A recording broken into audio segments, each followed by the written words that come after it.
And that's how you set up for your restream. You do exactly what you just did, but you put that code in, and boom. Boom. Come on, ride that train, you can ride it. Ooh, ooh. Come on, ride that train, you can ride it. Ooh, ooh. That's what we did last night, isn't it? Yep. Who sings that song? Somebody who's probably really broke right now. So they're Florida rapper too. They're from Florida, Liberty City or something. It's like people get that one hit wonder. Well, today we're here with quantum healer Terri Smith on Woman of the Stars with me, the First Lady Erica. Marvel Bliss. Astro Dab. And Revan. And Revan. He always sounds so damn enthusiastic, doesn't he? Anyway. All right. I had to tell Terri today, I said, I've been with you so many days this week. I feel like we're in a relationship. We together. We're together. So wonderful. Hear from, are you sharing with us from Canada, right? Yep. And you're a quantum healer. You have actually a bachelor's in art, and you actually have a master's in Christology. Yeah. All right, that's amazing. And you have special forms of healing. You called it, well, you compare it to quantum healing. Is it exactly quantum healing? What exactly? You know, I work with going into the quantum field. So however the energy, it's always changing, right? So as we expand, our understanding expands. So we're working in that quantum field and just kind of seeing where the flow is going to take me when I work with someone. Okay, so it's more like what people need versus just, Yeah. Okay. It's not directed by me, it's directed by the person that I work with. So you also do akashic journeys, light body, axational alignment, crystal healing, and reflexology. Which one of those is your favorite to do? You know what? I really enjoy doing the akashic journeys. And I also enjoy doing axiotonal alignment. I started off doing reflexology just because that was the medium I could work with when I was, working with the healing. So that was what I started with. And I love doing aromatherapy. I love the crystals. I don't know. It just depends on the day. Have you ever done any Bach therapy as well? Bach? Yes, I know about the Bach flower remedies as well. So yeah, I'm familiar with them. I use them all the time. And yeah. So let's talk about akashic journeys, because Stephanie and I did one this week separate. I don't know if Stephanie wants to share about hers, but I thought it was interesting because on both of my journeys, I was a man again, because it seems like every time I do my past lives, it's like, I'm a man. So not that I feel like I'm a man. I'm enjoying this body, y'all. I love it. And I really like guys a lot. So anyway, but I noticed that when my guide, it was time for my guide to come right before you told me that, I already saw this figure, and he was like a Jesus looking figure. And he was like, go this way. And he told me where to go. And when I needed to sit down on the bench, I saw myself as a cartoon. And I always get weirded out because I'm always seeing the cartoon version, and it kind of weirds me out. Can you explain why that happens? Because we're working in higher density energies, our brain is used to bringing information in based on how we experience life down here, right? So when you start to connect with higher density energies, which your akashic records are, you may experience it for you like a cartoon. A lot of people will feel that maybe they're just seeing energy flow, or they may see weird things. And it's just because we're bringing the information into our brain that's now here at this density. So we're just trying to make sense of it in a form that we can make sense of. Deb, did you have something to add to that? She's going right along with a lot of things I've heard on how you're supposed to go about getting everything started in the mindset. So it's very interesting. Yeah, and it's one of the things they say, you like, and just use your imagination, because where does the imagination come from? It's coming from a higher place. So the imagination is really important when you're doing any of this kind of work, because it helps you to open up your perceptions. That's Paintbrush the other realms too. Your imagination is the paintbrush for Exactly. the other realms. Yeah. So Where does that information come from, right? Where does our imagination come from? It is, yeah, you're opening the door to the other places. I thought it was interesting too, like both of my situations, it was me in a position of power, but yet still feeling helpless. Like my life, I have these duties and these responsibilities where I don't necessarily agree with what's happening, and I felt powerless. And at the end, I mean, I wasn't sobbing. I've had readings before where I was like sobbing, and you kept me in a place where I was not in pain. And I appreciate that. I think that's why I like to avoid akashic readings and certain readings, because, you know, you can take yourself to a lifetime and then it's something so drastically painful that, you know, I had a reading like 2 years ago. I still cry sometimes thinking about the life that I saw. And so I know I have to get some work done on that to like remove that pain. But you kept me at a level where I was not in a lot of pain. But then also you took me to a pyramid. Can you explain that? What I have found is a lot of times with doing this work, there's a whole integration that we need. And so when you go into that healing pyramid, it's like it's a fifth dimensional place in our higher consciousness that we all have. So by going into there, you can integrate the information, integrate the different energies, integrate whatever it is we are either awakening or releasing or whatever. So the pyramid is a place to do that healing on a quantum level. It was cool. And then you brought me back to power. So you're like, you're now empowered and those things don't have power over you. And I thought it was funny that all the times that I felt powerless, I was a man. And now I'm back as my normal self of it is power. And I was like, wow, I'm powerful as a woman. Like it kind of goes against what we think a role of power is.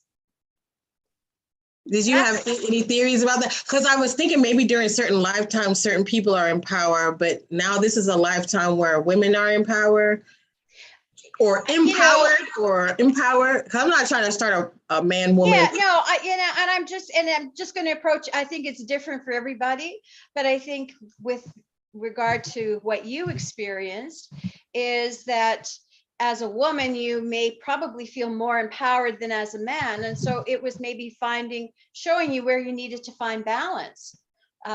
So, you know, we come in with both aspects of us. So it's a balancing act and finding the balance. And so in those particular lifetimes, even though we perceive males as that sense of power, they still were feeling that lack of the ability to make any changes. Right. So maybe there was just a balancing for within your soul, just so you're able to see it. Because I think somebody else will have a different experience. True. I think one thing I did see that there's a structure system and they fit inside this structure system where the power is male. But in that system, they are powerless because there's all these expectations. But then even if you were like a mom at home, you still feel some power because you're like, I have to decide what to do in the home. And like there's how do you say small expressions of power? You know what I mean? Like you give birth to different a child. levels of it. That's pretty powerful. You know, you can decide if you're going to have a child. You can decide how they're going to be raised. And I thought it was amazing. I thought it was ironic and amazing. And you know, what's interesting is all of those past lives that, you know, we experience in there was within a matrix, within a belief system. And that matrix is starting to, it is being dismantled. So as we dismantle it, we have that power to help it dismantle, because what you did is what you raised up and you connected with that aspect of yourself in this lifetime so that you can dismantle it from the top down. Marvel, did you have anything that you wanted to point out with yours, Akashic? Mine was amazing. I mean, I was not, I didn't know what to expect. Honestly, I didn't realize going into it that this would be more of something that I would be facilitating and she would just be guiding, which I love that. Because a lot of times when you go do anything Akashic, it's usually from an outside source. And I love that Terry's facilitating us to go on our own journey. Like, no, I'm not doing it for you. You're going to facilitate your own healing and your own journey about your past lives. So that was really beautiful to me. I was not expecting that. And my past lives, I also was a man in one of them, but I was also a female in the other one. And it was all around my gifts with water that I have. Wow. That I maybe lost. Well, let's just say there was a block put on me when I was a female in a certain particular lifetime. There was a block put on me and I could actually feel this poison taking over, and I could actually feel a sensation of spinning, and it was just one of these really intense kind of moments of realization, like, wow, somebody like tried to hurt me in a past life, did not want me to be in touch with this aspect of myself, not only for that lifetime, but the following lifetimes. So after I went into the healing pyramid and she had her special crystal, which is another amazing technology I hope she talks about. And what's funny is I did a reading for her prior, and we were talking about advanced technology that the Arcturians have. And I really think they're going to be the main ones that are going to be bringing us the med beds and other healing technologies that deal with frequencies and crystals and things like that. But yes, this crystal right here, can you explain what that is, Terry? So this is an Oro Verde crystal, and it is a metamorphosis quartz that has been irradiated with gamma radiation, and it's not radioactive in any way, but it is Arcturian technology. And so this crystal has when it came to me, it just has amazing abilities to just help release energies. You know, like I will just tell people, just touch the crystal to a cord that you have and it'll just dissolve. And people are just like amazed. I've been using this for, I don't know, 15 years or so. And it's just like an amazing tool. It's interesting. It's just one of these things that it's like, it's a beautiful kind of a greenish amber color that goes kind of a little bit darker. And it is originally from Brazil. And it's from the metamorphosis quartz was from a mine in the Mardi Gras area of Brazil. And I don't know whether the mine is still open or not. And they use a specific kind of a gamma technology to create this, but yeah. So the fact that you use that crystal, the fact that during this journey, I was guided to put it into basically, I was like, wow, this is like Superman. And then you just said that it had gamma radiation. And I'm just like, wow. Like, and you know what? It's not directed by me. You have the tool and you use it etherically, however it needs to be used. I can give you some direction how you might use it, but you use it however you want. Yeah, I don't even remember how I ended up that way because the first time it was like a sword. So for me, it was like the sword going into the stone. That's how it was the first time. And then the second time, it was like a small crystal sword. And I could see like the long blade and then the two crystal things on the side, the sheath, and then I was shoving it in there. So it really did make me think about Superman and information being stored inside of crystals. Mm-hmm. Anything, Dab? I mean, that's all what data connection is. I mean, crystals are the storage devices for all the information in the universe. They use light to transmit that storage, so it makes sense. And any information on the Arcturians, Jermaine, that you wanted to add? Well, they are part of the Galactic Federation of Worlds. So They're very smart. I think they are part of the Guardian Alliance too. Yeah. Arcturians are mathematically they're the They're the math, mathematicians. science people. They're mathematicians of and the they're supposed to have the most advanced starships, I think, in the galaxy or the universe. I read somewhere. The technology they have. Yeah. When I meditate, when I go into the higher realms, I maybe not so much now, but I always used to go onto an Arcturian ship. And there was a couple there that would always meet me, and I would sit in a chair, and then, I would download information from here, and they would download information from me. So it was, I always felt a real connection with the Arcturians. That's and awesome. It was funny because even this morning, it just came to me, is like, they said, because the first time I ever did a journey into a past lifetime on Earth, I was in a spacecraft with a group of people, and we were setting the grids on the Earth. And it's like, I have no idea what that was all about. But today they showed me what we were doing was we were figuring out where the crystals were on the Earth, what crystals were in what places.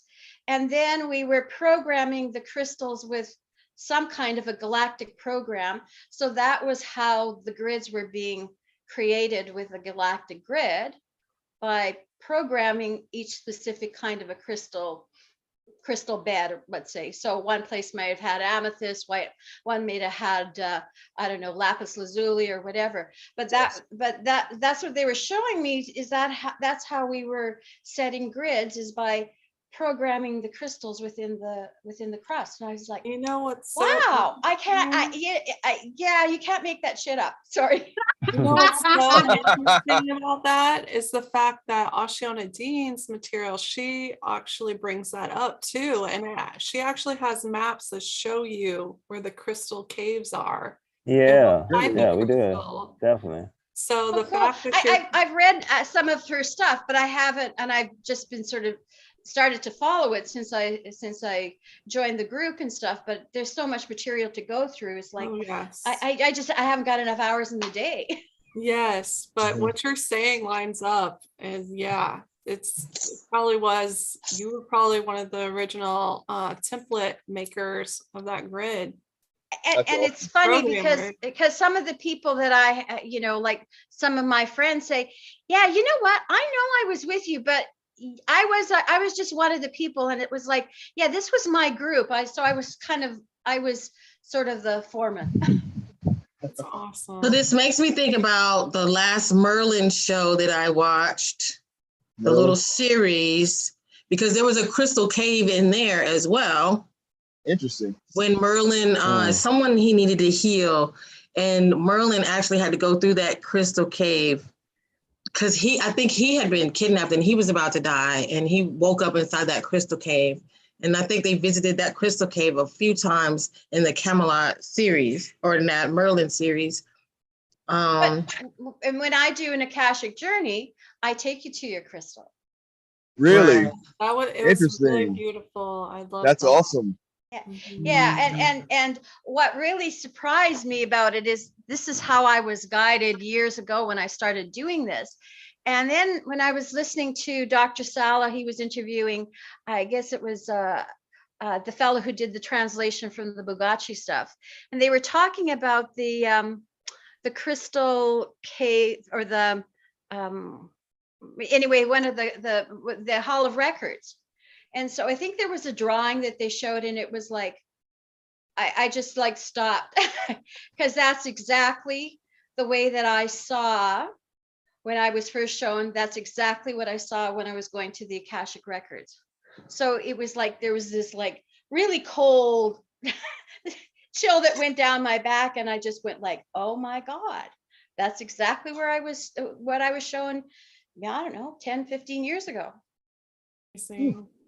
Now, because you said Arcturians, their math and science connection, I never thought of this before, but the god Thoth was all about math and science. It makes me wonder, where do you believe Thoth came from? Like, is it possible that he was Arcturian because he is the master? You know, I honestly, I don't know. I'm not even going to guess. Okay. Because there's so much information. I'll tell you, I did read, I don't know if you're familiar with Jose R. Wallace. He was the one who did the Mayan calendar and stuff. And Jose R. Wallace wrote a book on the Arcturus probe. And, you know, he wrote the book as sort of as a little novel. And he said, you can take this as fiction, or you can take it however you need to take it. And it was really interesting because in that little book, he talks about Arcturus, he talks about the Luciferians, he talks about Merlin, he talks about so many, and he talks, of course, about the Mayans. And it's one of these books that you can read a half a dozen times and you'll get different levels of information about it. I definitely want to check that out, because one day I feel I had a download and I was thinking about the Bible. I always compare like the Bible characters to real people. And I woke up and I said, you know what? Moses is Merlin, the magician. It only made sense to me for him to be able to have a staff, part the Red Sea, turn it into a snake, stuff like that. And it's funny because outside of Christianity, people would be like, that is the devil. You know what I mean? Like if you go throw a stick down right now and it turns to a snake, folks ain't sticking around. Okay. Hell no. They're gonna be like, I think that goes into the ability to work with the force, right? Is your, and that's you know, the ascended masters, they could actually take that staff and change it, not all, you know, but it's because they're talking to the space between the electrons, and that's how they're creating things. It all has to do with the frequencies and the spins. So they're tapping into their ability to work with the frill, right? And then so they're actually changing that. And then I remember Aaron had a robe filled with crystals, and I hear a lot of people say, you don't need no crystals because Jesus don't need help. And I'm like, wow, you're oblivious.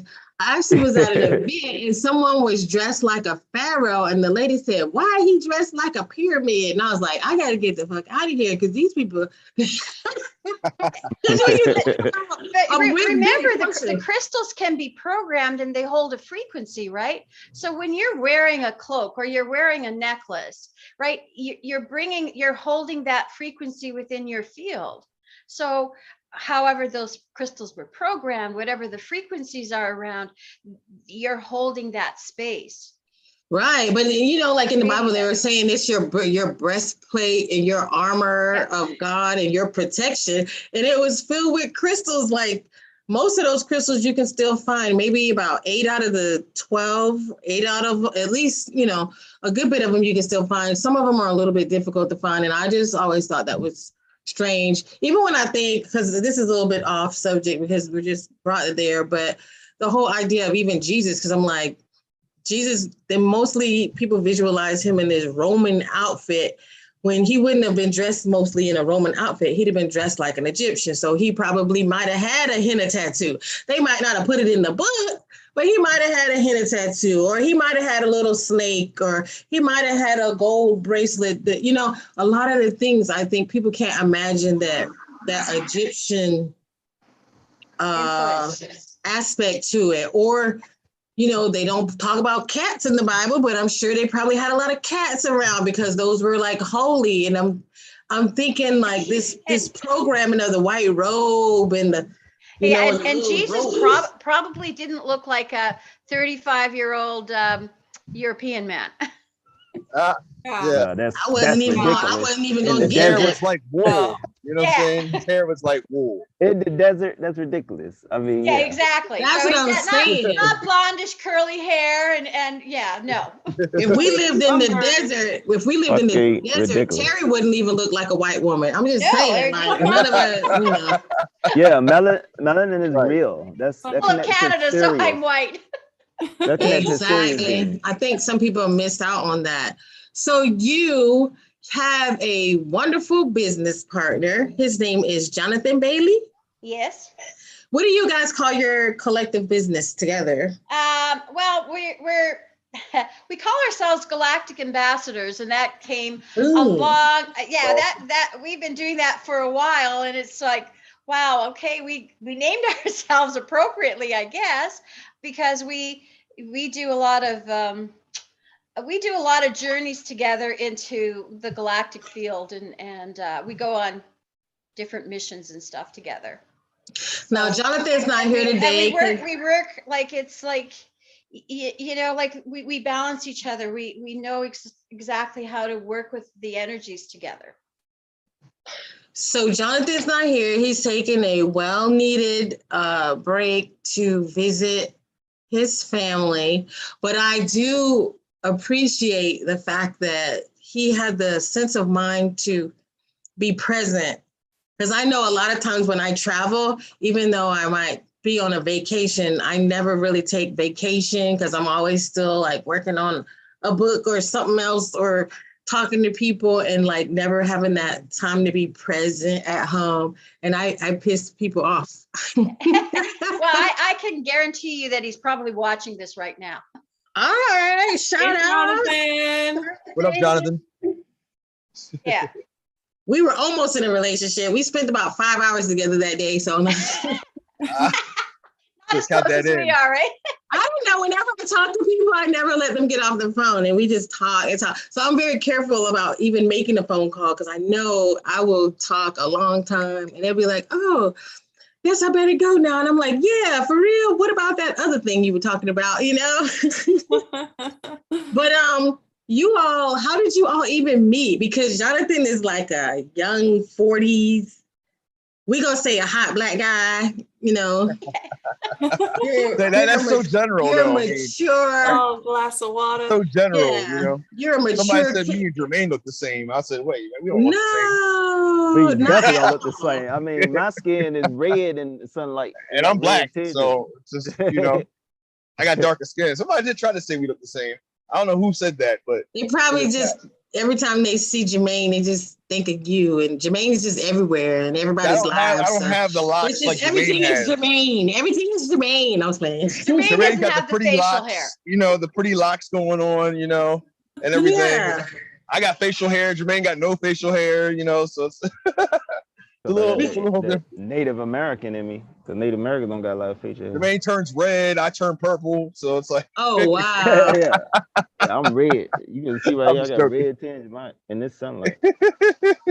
And it's just So, scattered sunlight. so how did you guys end up together? You were going to a school, or you were? It was interesting because I was, you know, working in a store, and he came in, and we ended up. It was quiet in the store. It was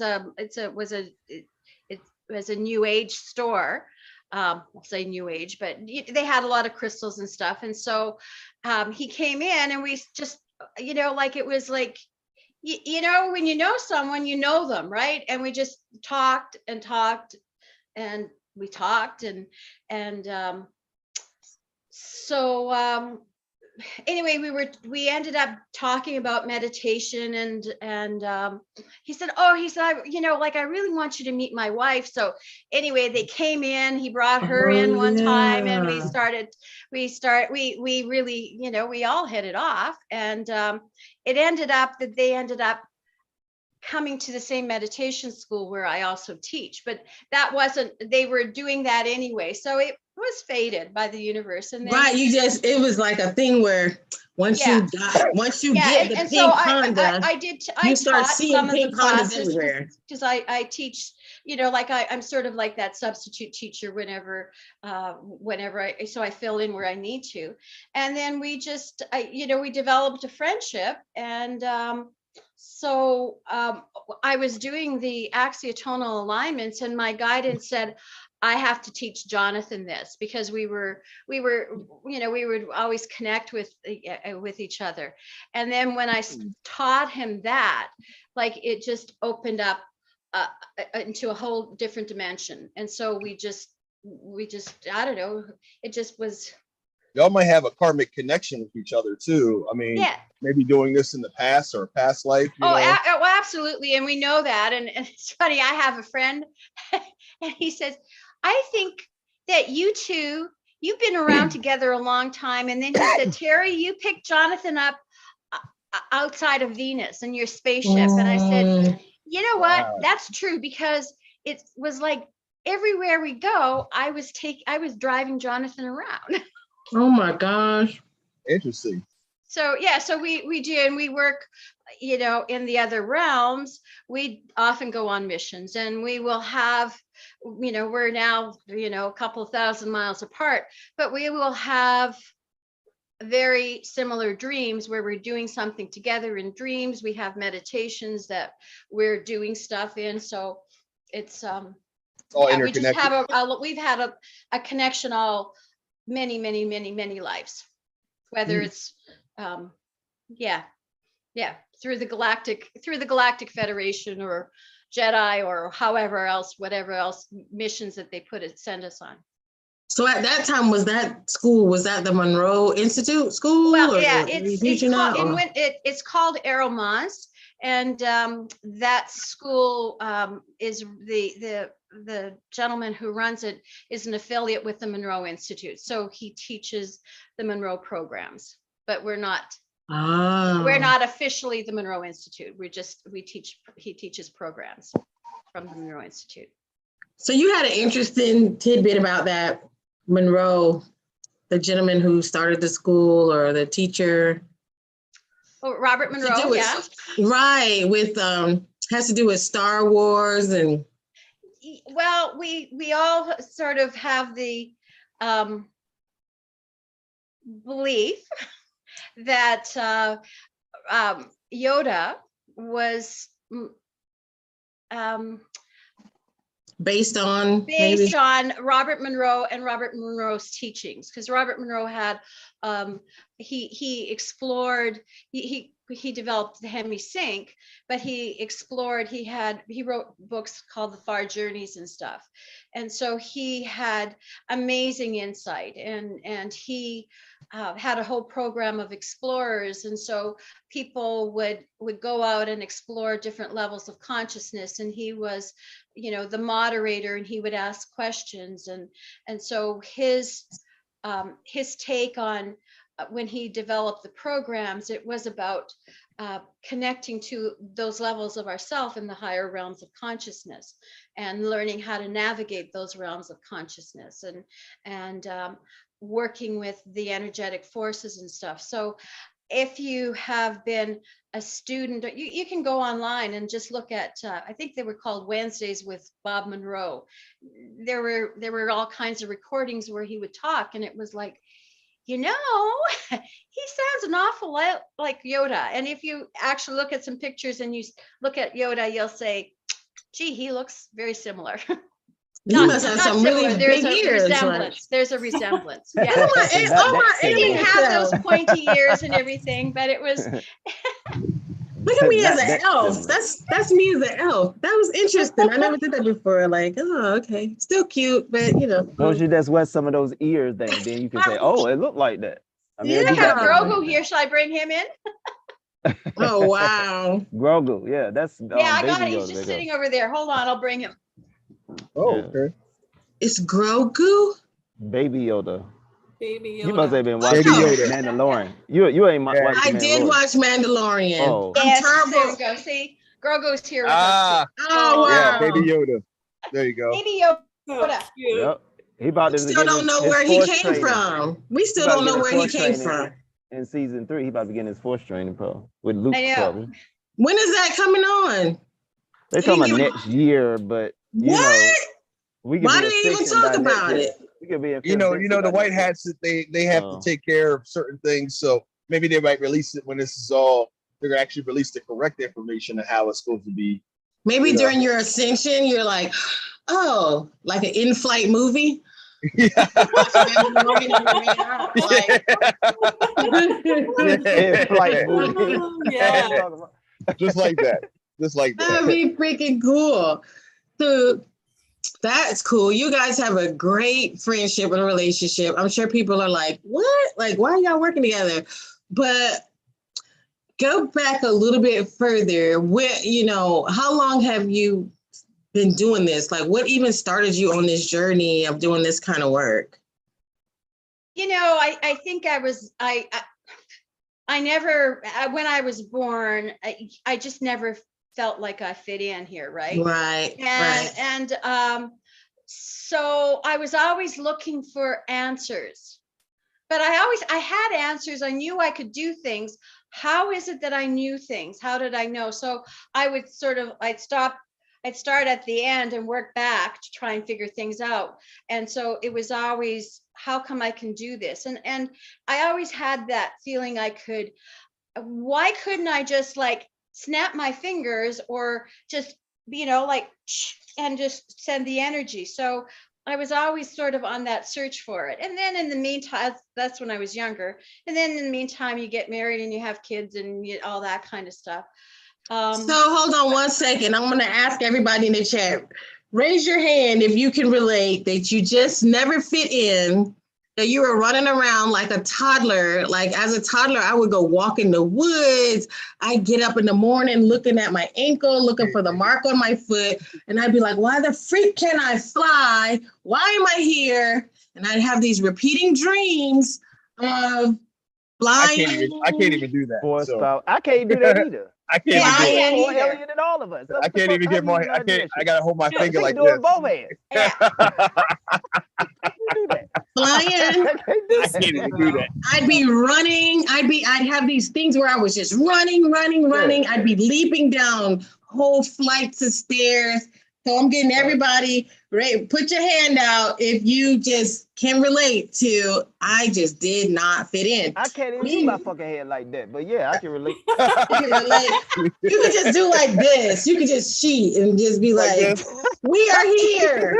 Showing up gangs That's by not the now. right Just sound. like out here trying to do it. Can't even do it. I So can't we're even gonna do it. So Give a shout I out gave up. to Goldilocks. Hey, try maybe with elastic around the fingers or tape, right? Like That's move called it cheating. a little bit. Like I don't know. Cheating, but I It's can't just do that not- shit. Like the hell no, I can't do that. No. even It just does Tina not even doing it in the chat. Like she even got an emoji for this. I didn't even know you could even have an emoji. I can't even find the emoji to do this. Can't even fucking do this shit. And I'm the one with create and I'm one the now. one with carpal tunnel. I'm the one with carpal tunnel. So I'm like, huh? Anyway, Maybe I'm that's gonna what give a that is. shout out. ET. Yeah, Yeah. Celestial Soul. We thank you so much as the admin. Goldilocks Production is here. That's Robert Earl's cousin, y'all. She family. Oh, that's who that Liva. is. I didn't know who that was. Yeah, Diana, Dom, Disco Tina's always skating around the world. She's just so fast. Angela, always here. Dom, always loving and supporting us. What up, Dom? Shafiqua, aka Fifi. That's my Fifi. Catherine Henson, so good to have you. Any new names? The Nighthawk. That's Jonathan. All right, Nighthawk, we're glad to Oh, have what up, you. Jonathan? Jonathan, Yeah. I didn't woo! know who the fuck that was. Jonathan's in here. Oh, What's up, Jonathan? have fun. Have fun with your family. So glad you could drop in. And we will say nice things about you behind your back. EJM. Tiffany.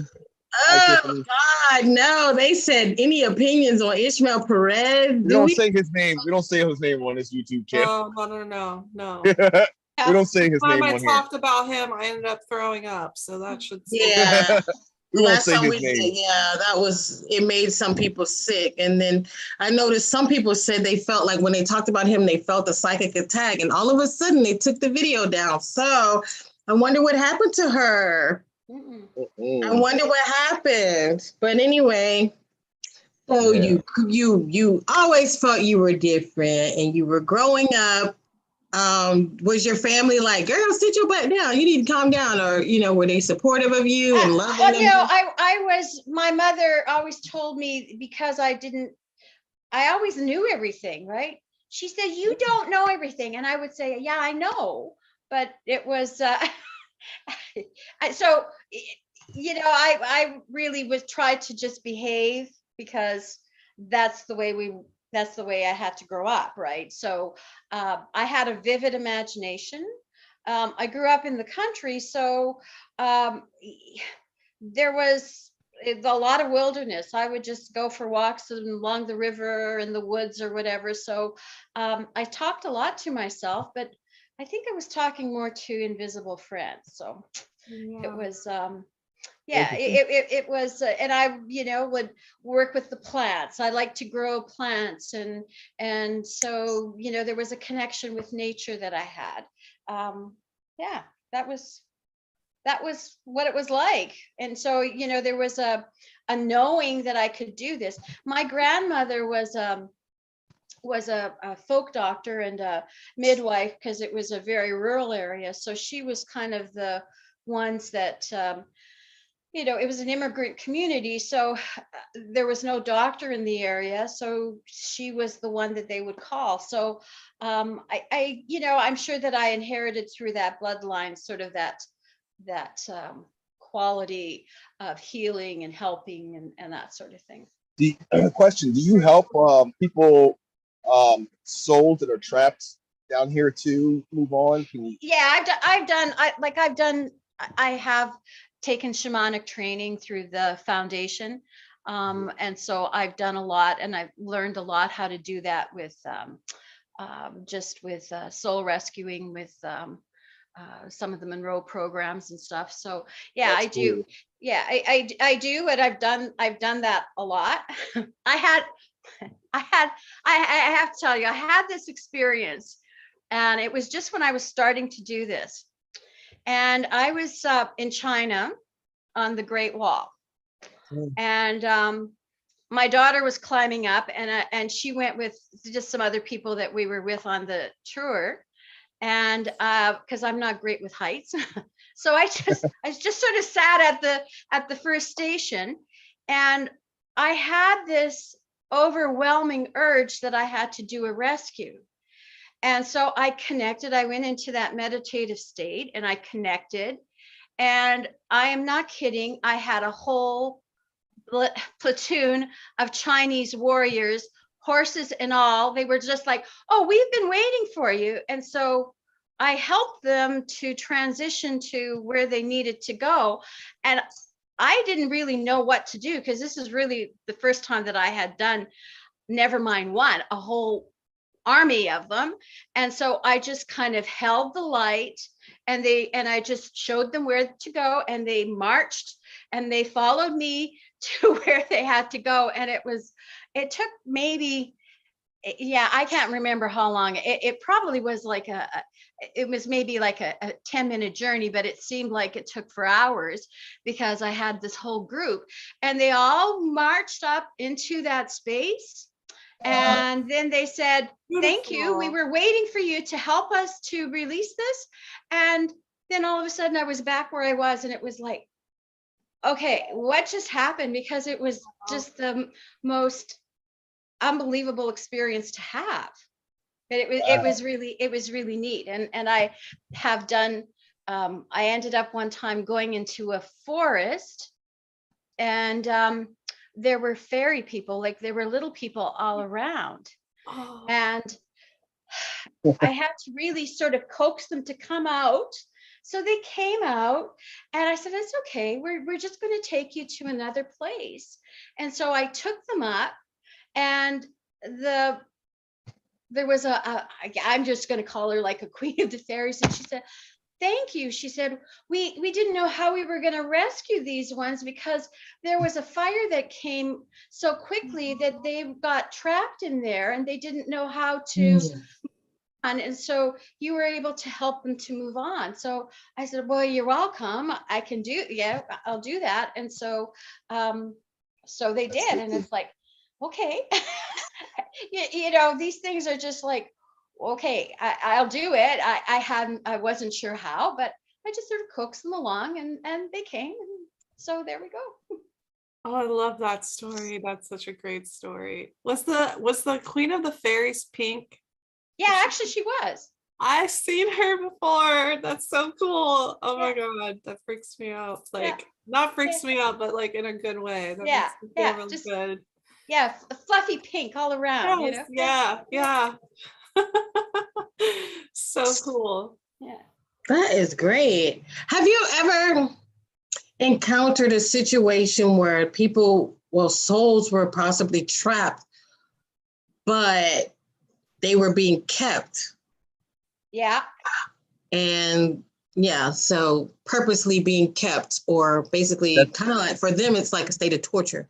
But That's what they were doing with the cabal, right? That's what they were, you know, were they were trapping souls or trapping people and then torturing these souls and Yeah. weren't releasing well, if them.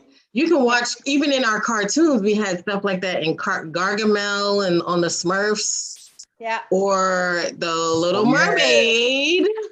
Gargamel and the Little Mermaid. And the Little too. Mermaid, they were Yeah. trapped in the little jars and used as minions. But what happened? I mean, can you tell us about that?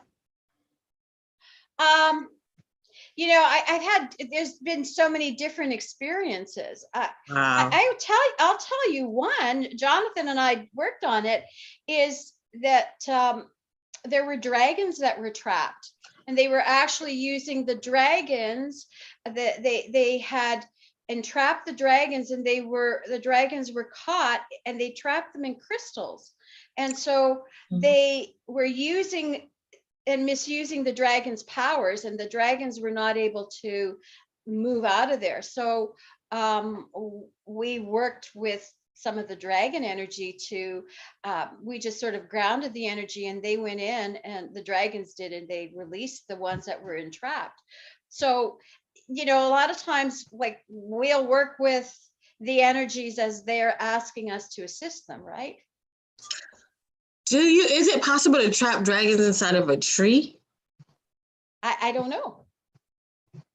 I see some trees sometimes, and I just wonder, like, are these really trees, or are these really trapped spirits? Because, you know, you see them and like the shapes of them. And they may be trapped.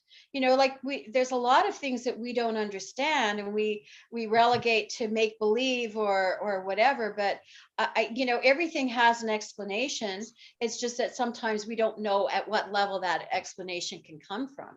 So, you know, like when we're releasing things, you have to do it from, not from the energy it was created, but from coming in from a higher place. And usually releasing some of these energies, there's guidance that's going to help you, and you just become, because we're physical beings and we're on a physical plane, we can bring in the energy that the higher energies, the higher densities are not able to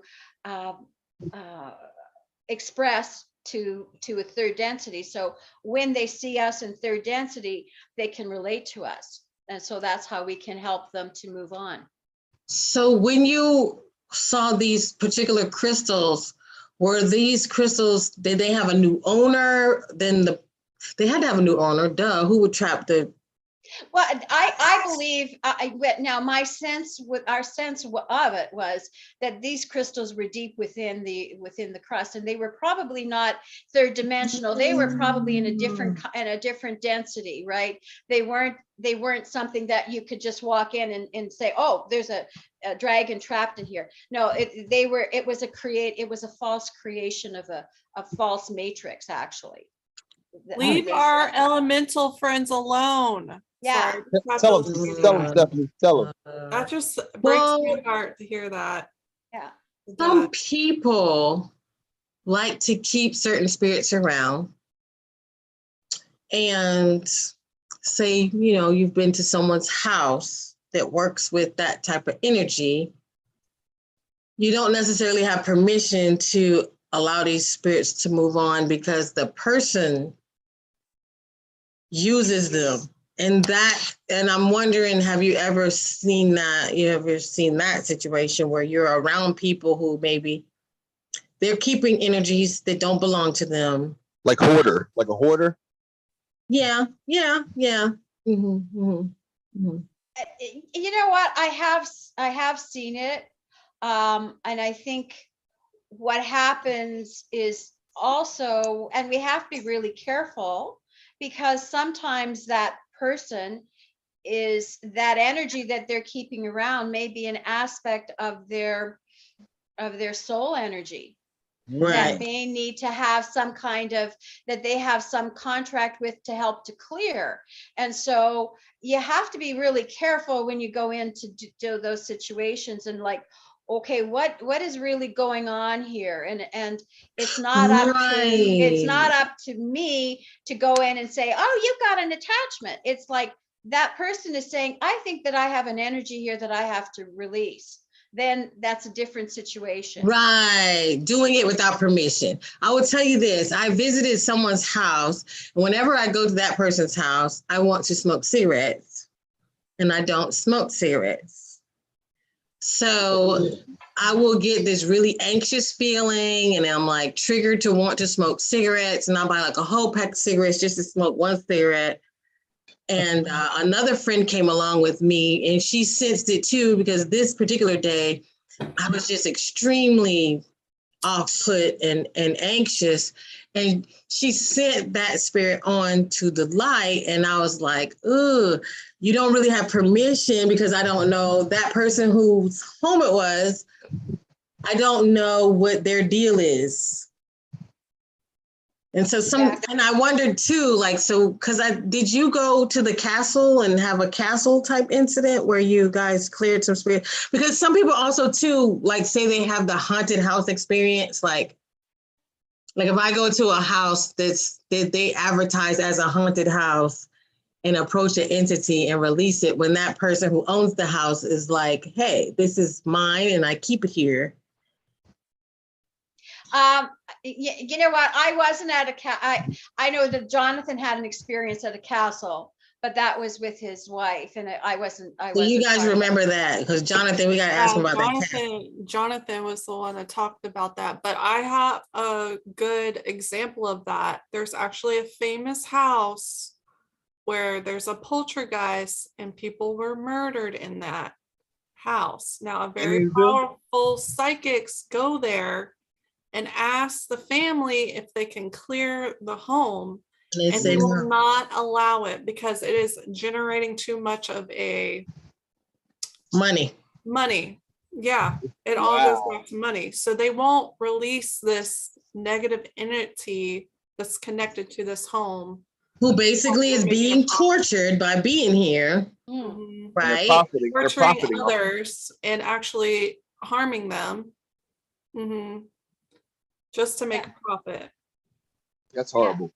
It is. So what did you have to say, Terri?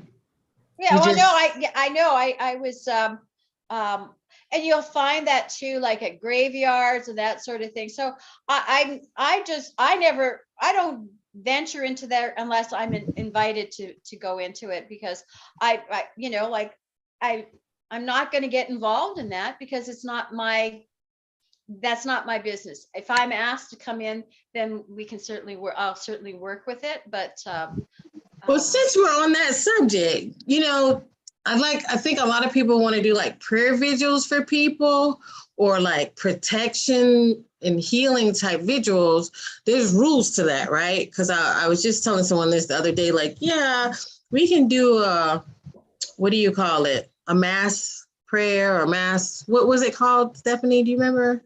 I don't know what Visual? you label it. Yeah, I don't know how to label it. I'd have to go look. But basically, mass meditation. That's it. Mass meditation for some people. And I was like, well, that would be cool, but there's limitations to what you can do with a mass meditation, right? Well, yeah, a lot of times it's forcing energy onto something that, we want to heal everything, but maybe the healing doesn't come from the way that we want to program it. And that's a really important thing as a healer. Just because you see somebody is fallen down and broken their leg, do we go and heal that leg? Or do we give them the energy for them to figure out why did they break that leg? Do we help them? Do we support them so that they can do that journey on their own? And so, like going back to what I do is I try and empower people and help them to decide what it is to happen. And it's just like, when somebody's lying in a bed and they are dying, we want to heal them so they get better. But maybe part of their healing is having a transition in their lifetime into a better place. So we can't judge what another soul's contract is or what they need to learn. We can be there to assist them if they require the assistance. So what I try to explain to people is that we can send people love because that's free.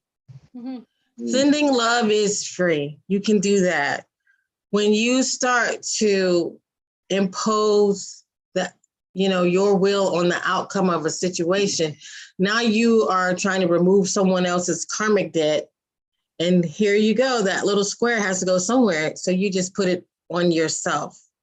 Yeah, and sending energy is good, right. I can tell you from what I experienced in 1997, our 18-year-old daughter died very suddenly, unexpected. She died at home of bacterial meningitis. Well, of course, we were all in shock. And my husband's family, they started a prayer vigil, their prayer vigil. And you know what? You could actually feel felt that floating in the sensation of those prayers, and that was very much appreciated. But so sending prayers and sending love and sending energy are helpful, in those situations. But we have to be careful that we don't direct what we think the outcome should be, because that takes away the free will of the person who has done that. And maybe that person who fell and broke their leg, it's like they have to learn to walk on their own without somebody being there to pick up for them all the time, right? Right. And that's that motherly instinct, and that's that loving instinct that we have, but we can't always manipulate, because I feel like you cannot manipulate. So here we are, like Samantha the witch. We want to crinkle our little nose and wave our little magic wand and fix everybody else's problems. But you have to also understand too that people have contracts when they get here to go through certain stuff. I had a friend of mine explain to me that a part of his contract in being here was being on the side of an abortion, where the person he was with, that was all a part of his contract, was experiencing that. He also in his contract had, he was in not a hit and run accident, but a car fatality where he hit a pedestrian. Him and that person had their own like karmic deals going on. So where you see pain and you might want to just fix it and wipe it all away. People have their own contracts, and we have to like really just step back. And that's kind of the whole thing with us struggling with anger and being so upset about the things that go on around us, because we want to be able to control everything that goes on around us, and we can't. We have to take that step as the observer. You have to respect other people's free will. Yeah, and it's hard to become the observer, but one of the things is, as you raise your awareness, and if you can move into an expanded state of consciousness, becoming the observer becomes less of a challenge. You know, like you can see it from a different perspective, and you can send love to it, you can send energy to it, that the person who is being challenged will be able to maneuver in such a way that it's empowering for them. Right. And so we can you know, going back to ask us when someone to other things though, I you know, at this time, yeah, there's a lot of people who are being attacked by those negative forces, those entities. So maybe what it is just putting a shield around it, like we experienced that shield today, right? You just put a shield around that so that the energies can be there's a buffering zone, right? So that the person who may be experiencing things is empowered to and not being interfered with by energies that aren't necessarily a karmic thing or a soul journey or whatever. They're being attacked by those outside forces. So there's a lot of discernment with it. Yeah.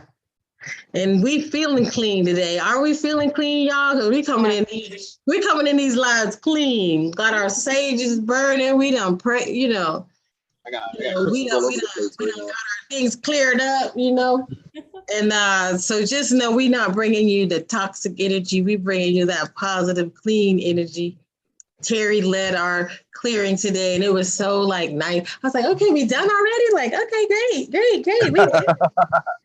Right. I'm gonna say, hey, because I have to say, sometimes, you know, like taking 2 minutes can be just as powerful as taking 2 hours. Right. You know, it's connecting. It's how we connect with it. I'm saying hey to Beth, Noise, Sandra Smith. She joined us.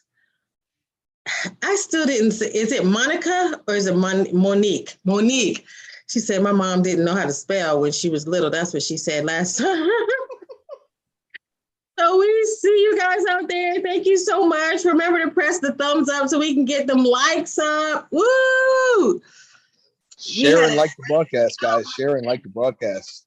Yeah. You know what, guys? Let's just talk about that. We were at 199. No, we were at 201 yesterday. Oh. Today we're at 199. So we're back. We have to go back up to 200 subscribers. We got to go over this 200. Haters. The haters. It's probably somebody who got kicked out the group in the middle of the night, because, you know, sometimes people, we got to get them out. We got to get in and out. It's an influx, outflux in the conscious world now because of this house war. Yeah, some girl named Shirley was on there last night tripping, so we had to take her on out. She was drunk in the living room. I know. Drunk on the shelf. Always depending on the camera. Drunk on the shutter ride. She was drunk on the shutter ride. I don't know why people, they come in emotional and feeling. I'm like, dang, you taking pills and you use alcohol. What else you got going on? Something. There's a little extra. It was wide open last night, y'all. I know pretty much everybody on here saw it, but yeah.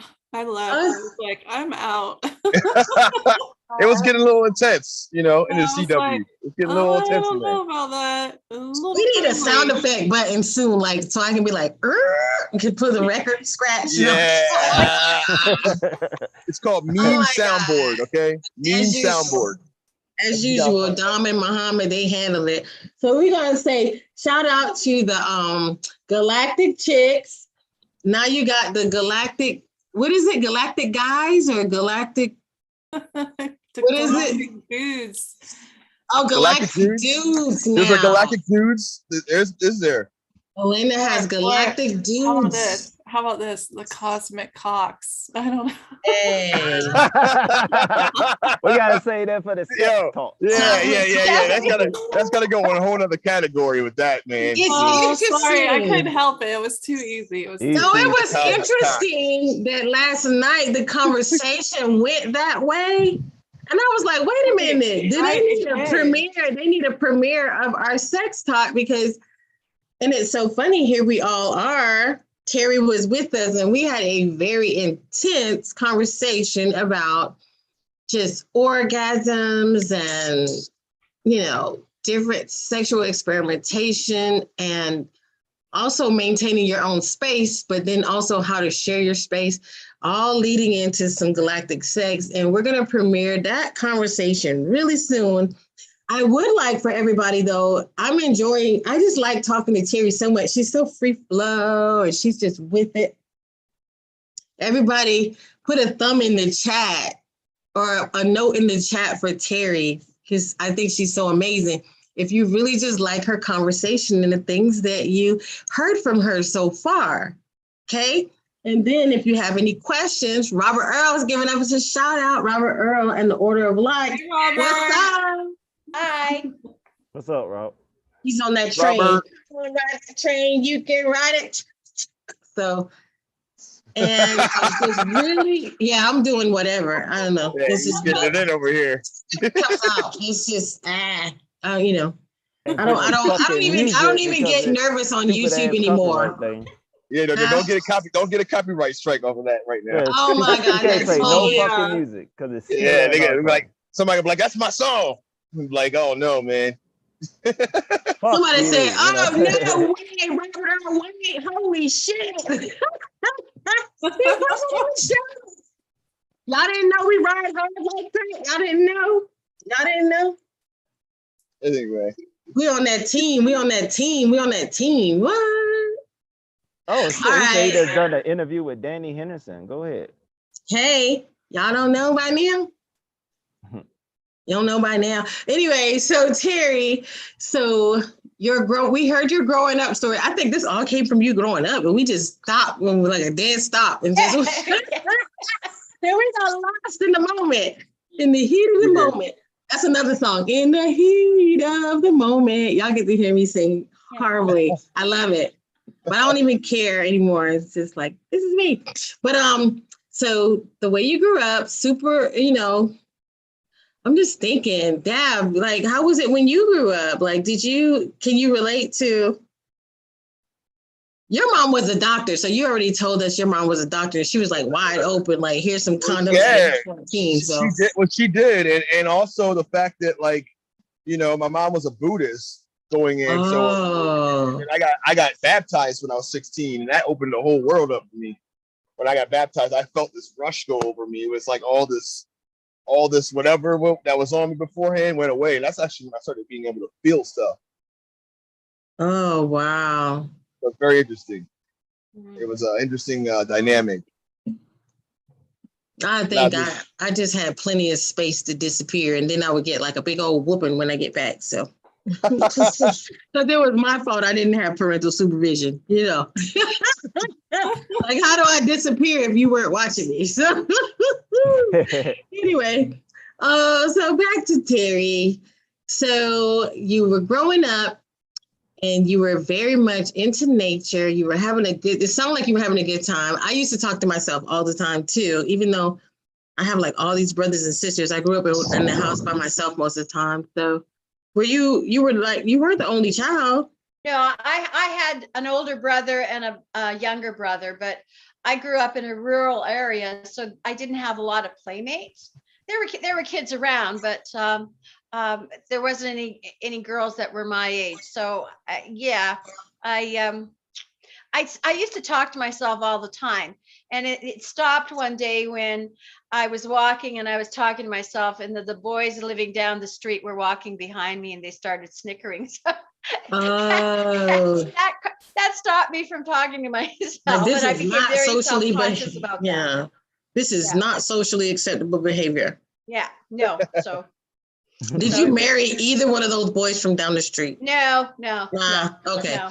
So, screw you guys and your opinions. Anyway. Exactly. Yeah. So, and then, so when you graduated high school, were you into any like meditations or anything like that, or? No, I wasn't, because I after I graduated, I came to the larger city, and then I ended up and I went to university, and got together with lots of friends, but we did things like we fooled around a little bit with Ouija boards, which I don't recommend. No, But no, no. but at that time, hey, that was kind of interesting. But I'm going to go back just as I was growing up, because it was I was born in the 50s, so I was going to school in the 60s, and there was that whole threat of with the Bay of Pigs and nuclear war and all that kind of stuff. And they really prepared us well. They taught us how to hide under our desk in school if we were ever hit by a bomb, right? Raise your hand again. I had to do that for those tornado drills. And, I don't know why teaching kids that, like, give your ass to God because you're about to die is like this cool thing they do in school. But the whole thing about nuclear fallout and all that kind of stuff, it was like, I had this realization that, you know what, I'm immune to radiation. I don't know where I got that when I was like 8 years old. And that if everybody died around me, I would somehow be the one that would be surviving. So I had no idea where that came from as a kid, because it was certainly not within my upbringing. So I, at that point, it was like there were downloads at that time of other lifetimes having experienced that. And it was almost like that feeling of like, oh no, not this again. It was that whole remembrance of something that went before at another time, another space, and that sort of thing.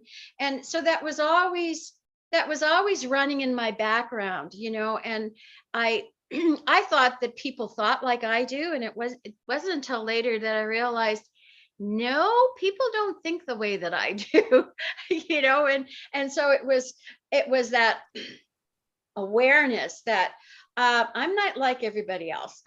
And so you try and fit in, but you can't, because you don't think like other people do. And then eventually you as a kid I didn't, and eventually as I went through, but you just kind of put that aspect of yourself to rest. But yeah, and then you start dabbling a little bit, and I went to psychics, I went to card readers, I was looking for more stuff. And then when my daughter died, it just like threw me into a whole different realm, because she was talking to me and I could feel her, but yet she was somewhere else. And so I was looking for answers, and I connected she's, one of my best friends now, but she was, she was a psychic, and she taught me a lot of the ways of First Nations, Aboriginals, and stuff. And so I was looking for answers, but Melanie came to me and she said, you have to go and see so-and-so. And so I made an appointment. So I made an appointment. And so when I went to her, she says, oh, do you want me to read your cards? And I said, no, my daughter died 3 weeks ago, and she's telling me that I have to come and see you. Right. Your daughter did your referral. Yeah.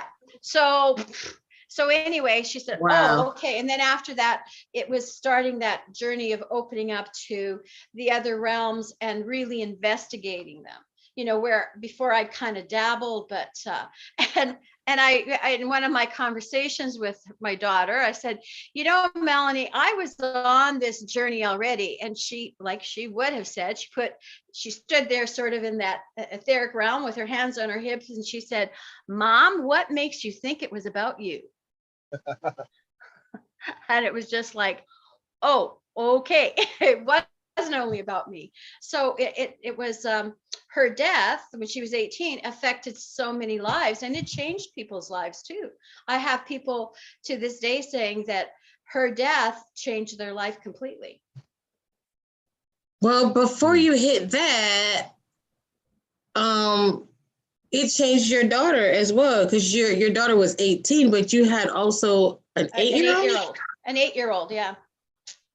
Yeah, so she, it put her on a different trajectory as well. And it was difficult for, an 8-year-old to understand. And it was more difficult for her when she was 12 and 13 and 14 and 15. Like that was challenging times for her. Right.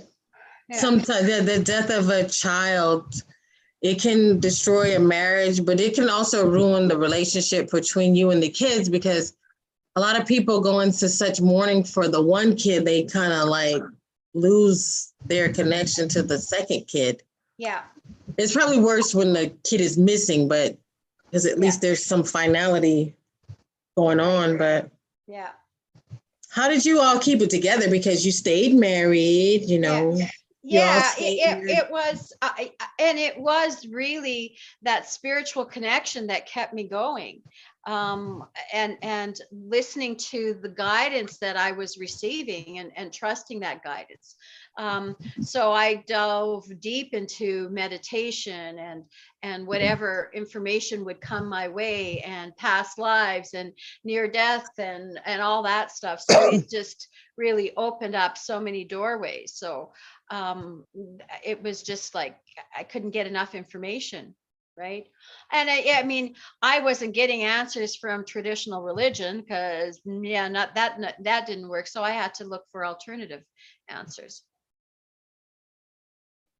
And then what led you to finally, now you are becoming this spiritual teacher, taking all these classes? Well, yeah, because it was like as I opened up, like you get information, and it was like, okay, I know how to do this. Why do I know how to do this? And so it was a gradual thing, and really meditation was the focus, was my focus, like, and that was going in within and connecting and listening to my higher self, listening to that inner guidance. I wasn't looking outside, I was looking within, because that was sort of creating that relationship with my higher self.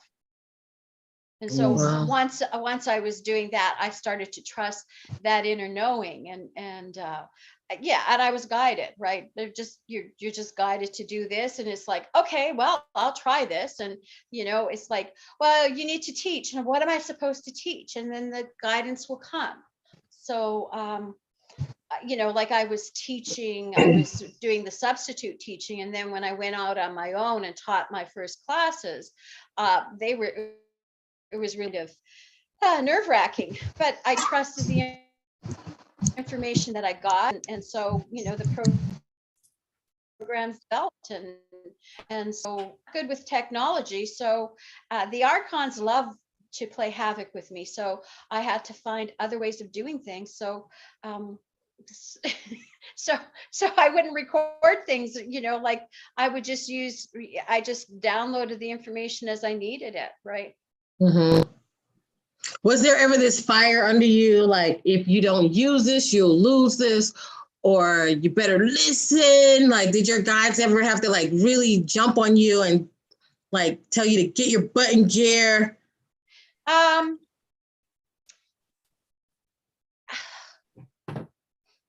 You know what? I'm going to say that I was just gently pushed, right? Okay, And I was going through the whole journey, and then my husband ended up with dementia. So a lot of that time that he was going through that, because it was for me, it was a whole loss of a relationship, and then I became a caregiver, and it was that whole journey.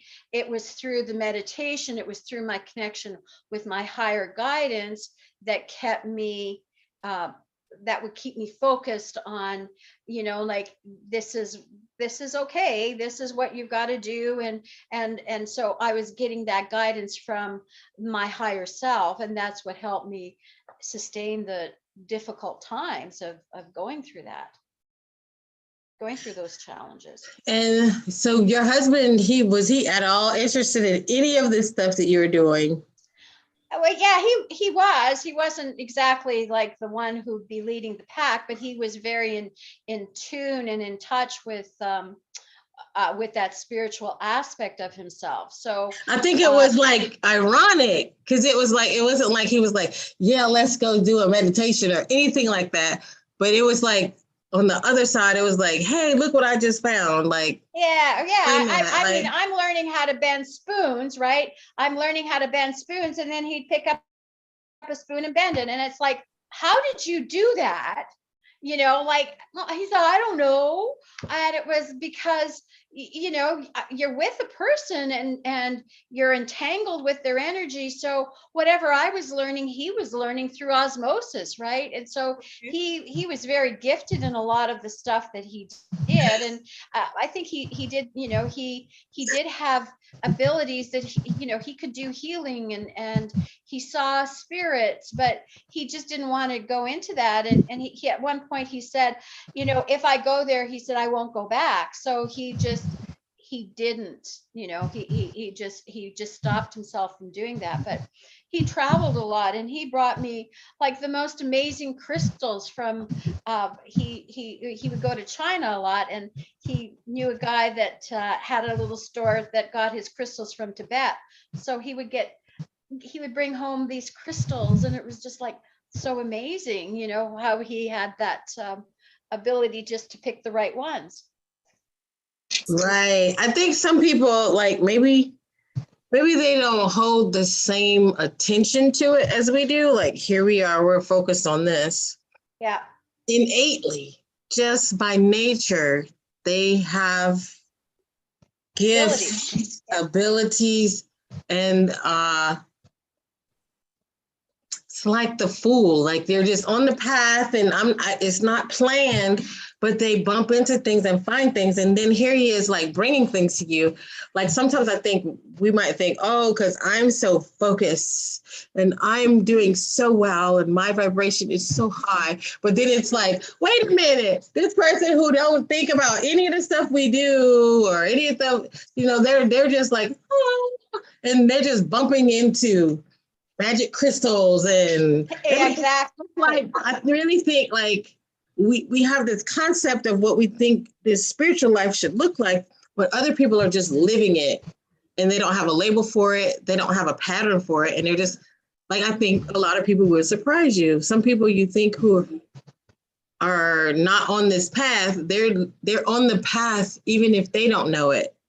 You've identified the path, but they're just living it and they have no idea. It's like, no, this is just my life.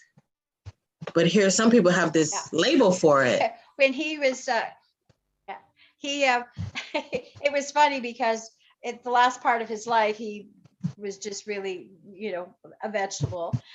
So my daughter and I would read things, and he was very well read from I don't know, the Celestine Prophecies, three or four books, Jose Arguelles, Light. We were reading to him whatever we want. So he was taking in all of that stuff.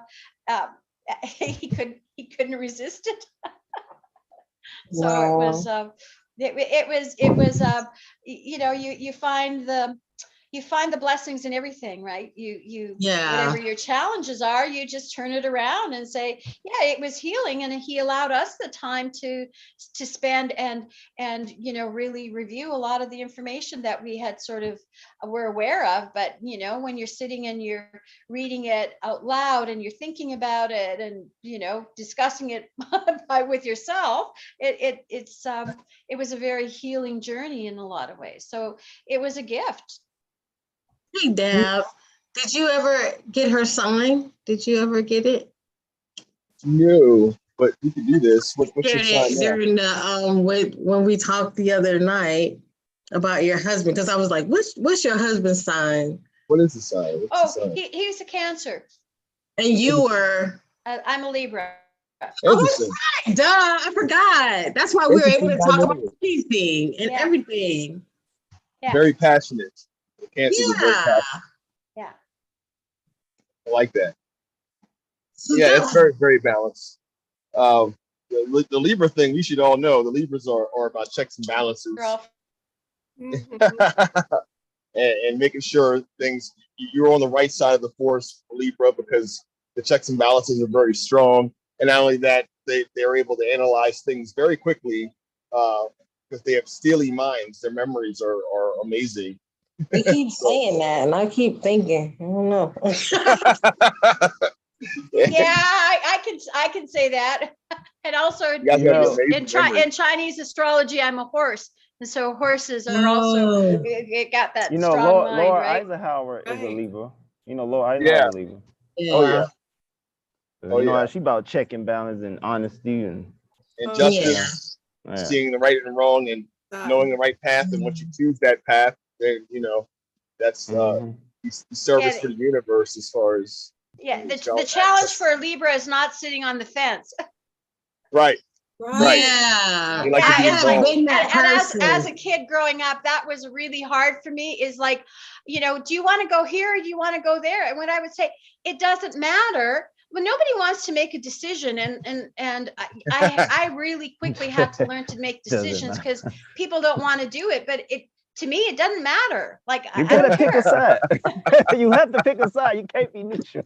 Well, what it does offer you, it helps you to be a great mediator to bring other people together, because as this person's on the left and that person's on the right, I always tell the other person, well, if you think about what he's thinking, think of him. This is what his aspects are. This is what his concerns are. Da, da, da, da. And so I can tell that person that. And then I can go to the other person and be like, don't you understand? Look at it from his perspective. And you guys are really great at It feels that. like that. It feels like this. It feels like that. Well, And then That's so true, Erica.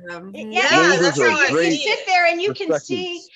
see like, well, wait a minute, there's this person's opinion and that person's opinion.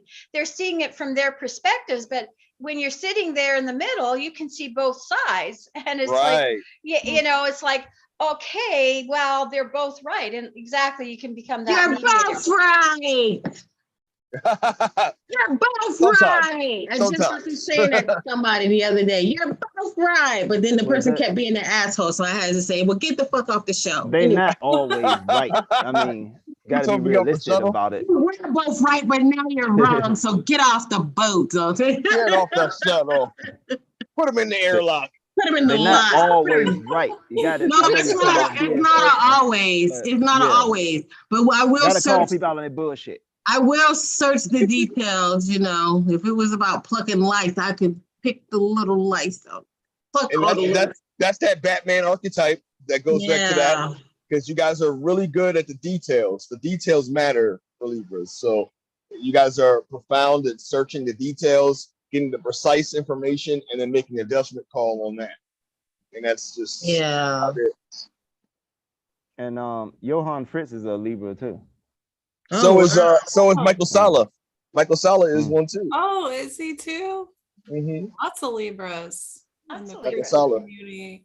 And as we discussed, my goal in life, I used to watch Siskel and Ebert, and I hated their freaking reviews. So I was like, I'm going to put my voice out there. I was like, I'm going to review movies. They both full of shit, but they cabal fucking media. I mean, I don't know what all they had. They had a whole lot of garbage going on. They were so biased, and I was like, man, they reviewed this movie, and I love this movie, and they gave it a bad review, and I was like, I'm going to kick their butts one day. Is it Siskel and Ebert? Yeah, I hated them growing up. The only thing I used to watch them growing up was in the middle, they would have clips of Betty Boop. Oh. What did she I'd be like, yay! I'd be waiting for like the Betty Boop clip to come up in the middle. Kind of like how Tracy Ullman used to have the Simpsons clips come on, and then eventually the Simpsons came their own cartoon. His own thing. Yeah. Yes. I remember that. So, back in the day when I was young, I'm not a kid anymore. Hey. Another free song. Another free song. You're giving it away. Trying to get my record deal going. You know what I'm saying? I was like, Man, that's copyright. That's copyright. Yeah. You don't want to give them no you copyright people a voice down. You can't even fucking sing with your voice. You can't sing it or sound like representation of that instrument. What? Or they can do something. Yeah, like if you can hum a song and sound like represent this, motherfucker. Represent this. I love the Yeah, we done Terri. gone left, right, left. It Can't ain't even come going. across. It ain't going back to right again. It's so funny. It's so funny. So what, you are living this wonderful life in Canada. You got a wonderful partner, and you've had lots of fun and experiences. What would be your message to any person searching for healing and Akashic records and things like that? What do you think they should be looking for? Or what should they look for in a healer?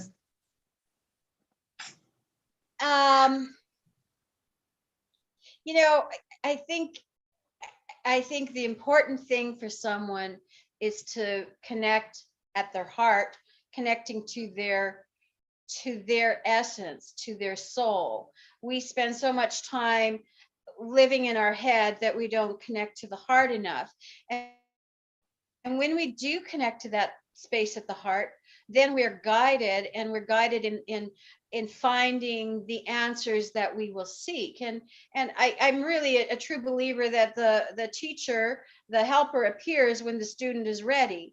It just happens that way.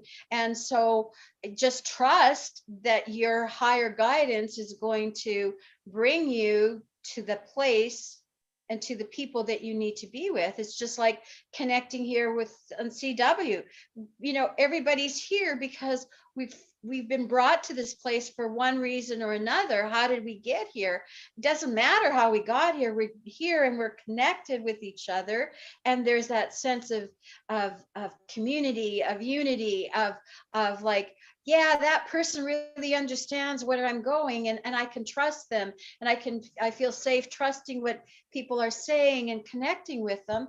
And so I think that comes from being in that space in your heart, and just opening up to trusting your higher self, your intuition, that guidance. It'll bring you to where and to who you need to be with.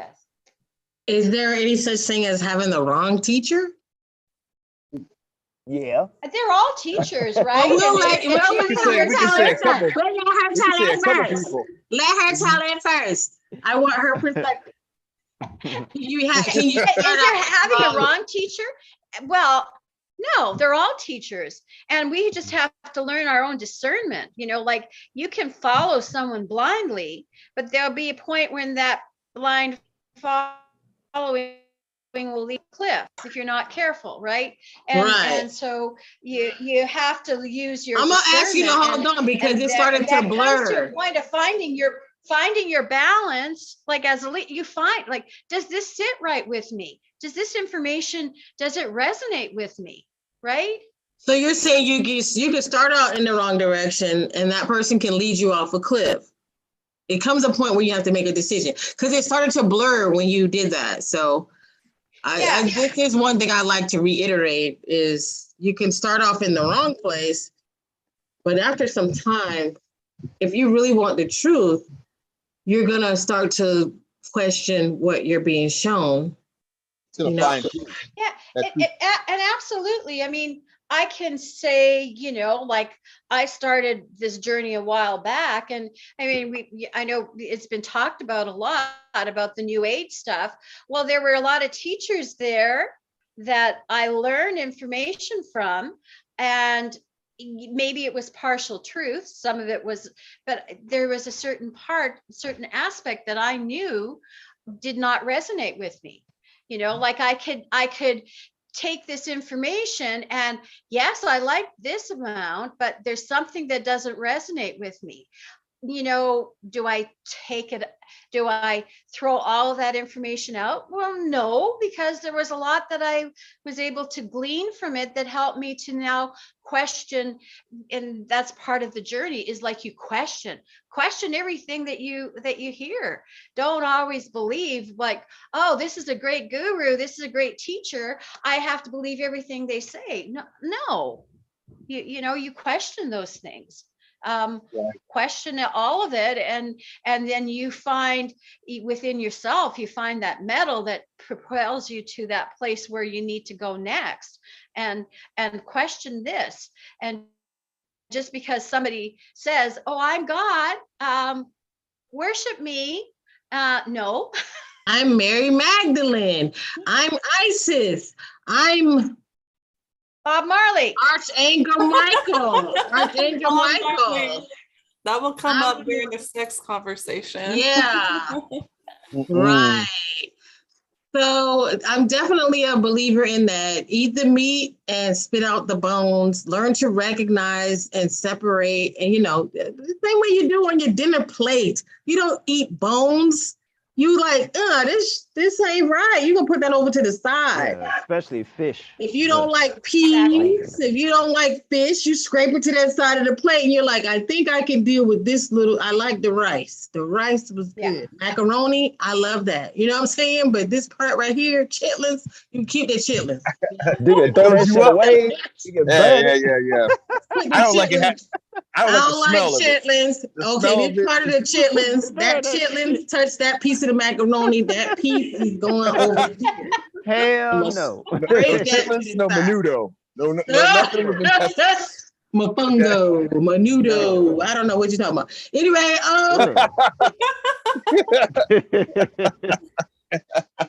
in your own, you can learn and you can pay for the class. Even if you pay for the class, don't mean you got to eat the whole thing. You don't have to eat the whole thing. You don't have to eat the whole buffet. You can pick and you can just, I'm not. And then sometimes you'll find too with some teachers, maybe you didn't resonate with them at the time, but later on, when you're at a different place, you're like, my sister tells me stuff all the time.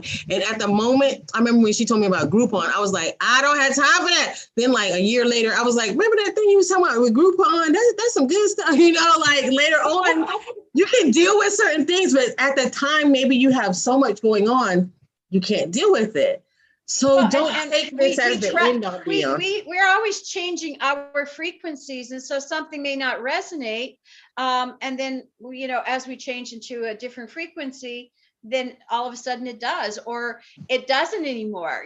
So we're constantly in flux. We're always changing it. Yeah. We're evolving. Allow that right? room. Allow room for change. I even used to have that on my email. You might know me today, but there's no guarantee you'll know me tomorrow.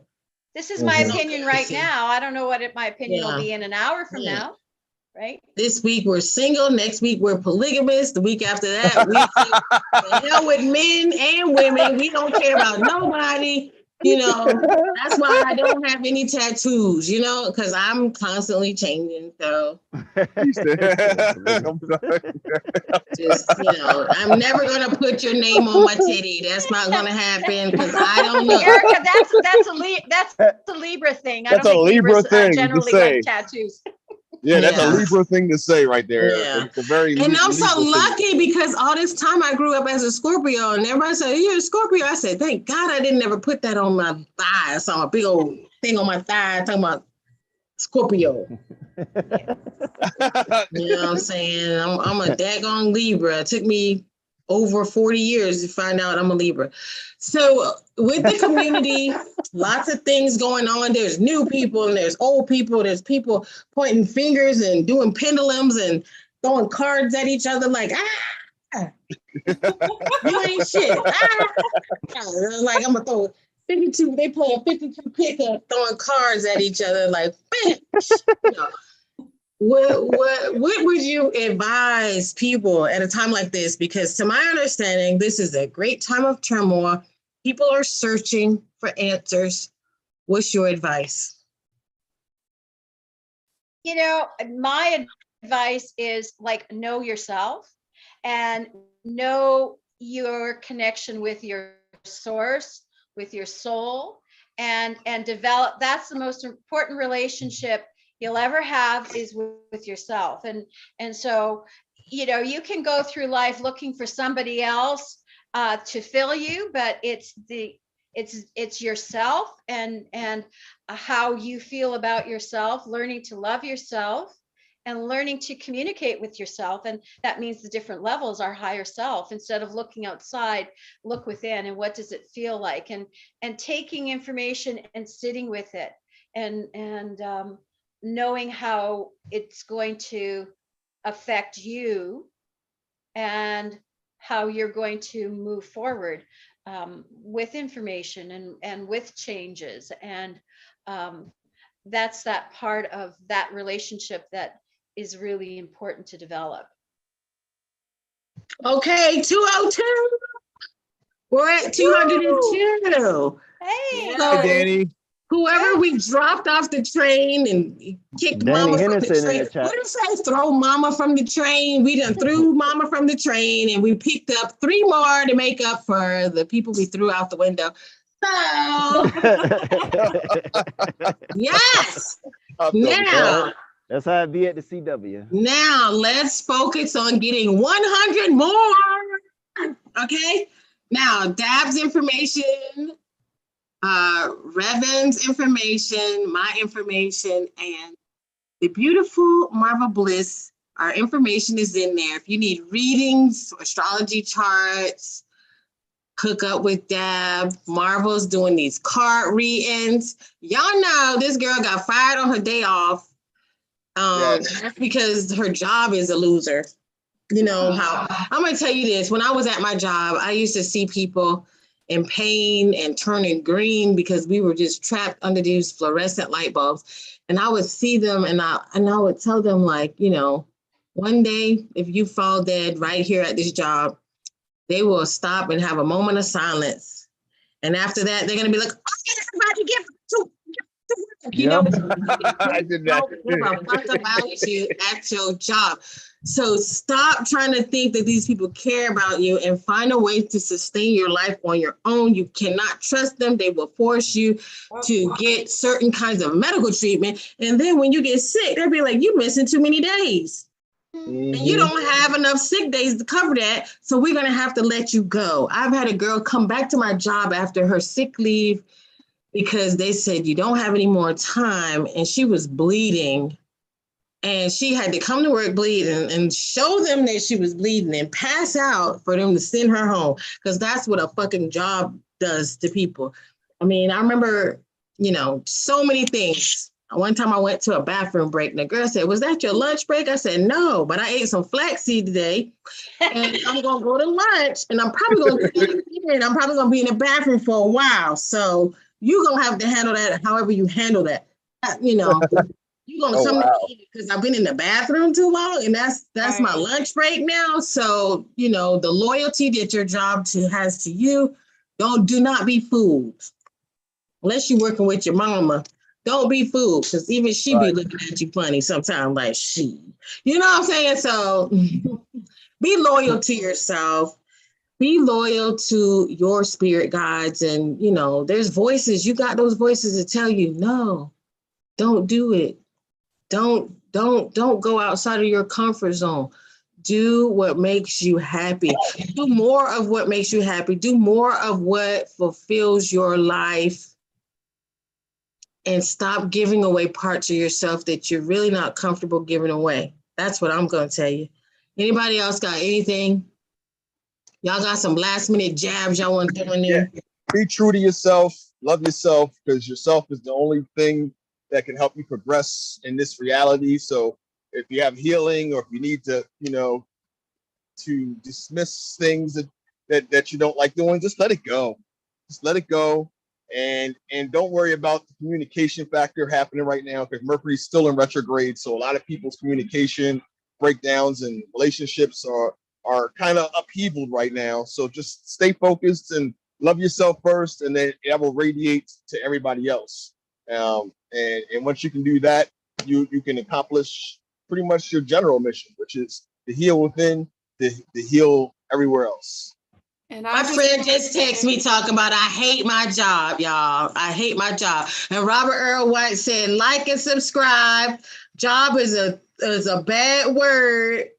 Give your passion where it belongs. Sandra is true. Vital Sweets is out there. What up, Vital Sweets? All right. I just want to say a special thank you to Miss Terri, the lovely Miss Terri, for joining us today. Welcome. You're welcome. And it's always great to talk to you. I could listen to you all day, I swear. I know you could, because you've been talking to her for 3 days straight. I love your man. Your meditations are amazing. You've been hanging out with us for like 3 days. Yeah. Not because she has to, but it is. It's like melodious and fluffy. It's like some cotton candy that won't make you fat. It's just good. Then you got Jermaine You're Jackson. dreaming of the future. That's what you're doing. Cotton candy don't make you fat. Yeah. I got Marvel with the rainbow, and then I got the sunshine girl right there. It's like, yay, well, let's do a ladies' night where we just talk about whatever we want. Man. I can hardly wait to get down to the conference. Yeah. Oh, yeah, it's gonna be Yes, awesome. conference. Be there. Yeah, you if guys. I just have to figure out how to get from Canada to the States. So We'll figure it out. Oh, that's a It prison will work system. out. I We mean, will. oh It's my gonna goodness. work. Yeah. yeah, I just have to figure out what. I was hoping that things would change so that would be relaxed, but it'll be what it'll be, right? We'll That's figure it them out. upstairs taking so fucking long. You know. Yeah. I mean, I'm trying to tell you, I'm trying to put money in somebody's pocket. Like, y'all need to look this way, look that way. Let me know across this board. I got a nice $100 bill for you. Donations Oh are yeah, appreciated. Donations are because we appreciated. less than How do we less than donate 30 to days, 40 days down to the conference. We less than 40 days? Yeah, 40 we're less than days. Woo! less than a month and a half here. We're coming up to the principal of the month here. All right, who's coming to see us or see me? Because it's gonna be my birthday during the conference. Oh, we're gonna have some party. It's gonna be a Libra season. It's gonna be Libra season. It's gonna My be cup is empty, so I do take donations of box wine. I do like it. Like that sangria. They gotta literally open up a Stargate to put money in there. That's the go fund my box wine fund. So, They literally got to put that. But yeah. let me say something. Okay. Because I ain't been in the war of the consciousness for a while now. So we in fourth density conscious right now. So like I got the criticism for this just a minor criticism because I support Michael Sala, but we got to understand where we at consciously wise. We are in the realm where magic and dream merge. So you know, like in the movie Inception. So a lot of that, and I'm talking about consciously wise, not physically. We're not physically in fourth density. But so when you get people to sit there, change their thinking, you change their intentions, change their intentions flips the timeline.